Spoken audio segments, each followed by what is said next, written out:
Nigeria, Africa's most populous nation, a land of immense wealth, culture, and potential. But behind its bustling cities and rich history lies a scar that has never fully healed: the Nigerian Civil War. From 1967 to 1970, over 1 to 3 million lives were lost, millions of children starved, families torn apart, and communities decimated. The East fought for survival, declaring the Republic of Biafra, while the federal government waged war to preserve national unity.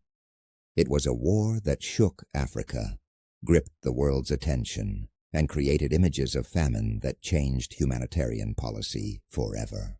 In this series, we dive deep into the causes, the battles, the human suffering, the global involvement, and the long-lasting consequences: economic, political, social, and psychological.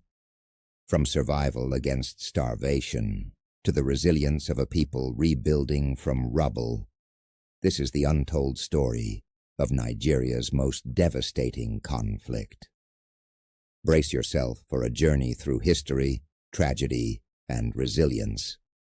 The Nigerian Civil War, also called the Biafran War, remains one of the most defining events in modern African history. Fought between July 6, 1967 and January 15, 1970, it reshaped Nigeria's political structure, identity, economy, and global image. But to understand the war, one must understand the roots that led Nigeria from independence to the brink of collapse in just 7 years. Nigeria gained independence in 1960 with great optimism. It was Africa's most populous country, one of its largest economies, and a symbol of post-colonial potential. Yet beneath the surface lay deep ethnic, political, and regional tensions created by colonial policies. The British had merged over 250 ethnic groups into a single state in 1914, groups that had different religions, cultures, histories, and political systems. By the early 1960s, mistrust was growing. Political parties were regionally based. NCNC dominated the East, mostly Igbo. NPC dominated the North, mostly Hausa Fulani. AG dominated the West, mostly Yoruba. Ethnic politics, census controversies, and competition for federal power fragmented national unity.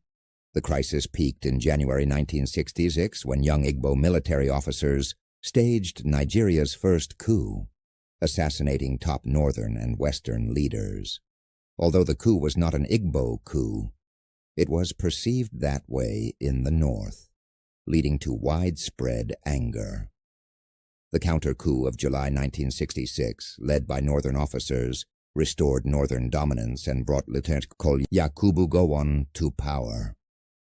What followed was catastrophic. The 1960 anti-Igbo pogroms in the north, where over 30,000 Igbo civilians were murdered and more than 1.3 million fled back to the east.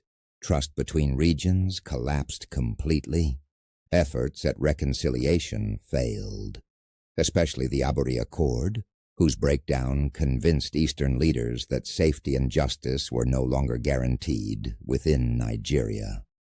On May 30, 1967, Lieutenant Col Chukwuemeka Odumegwu Ojukwu declared the Republic of Biafra. Nigeria responded with what it called a police action to force the East back into the Federation. But that action escalated into a full-scale war, one of the deadliest in Africa's 20th century history. Anticipate next. The Road to War, Causes and Triggers. If you don't mind, could you subscribe, follow for more content? Also leave a comment, like, share for more reach. #EducatorAward.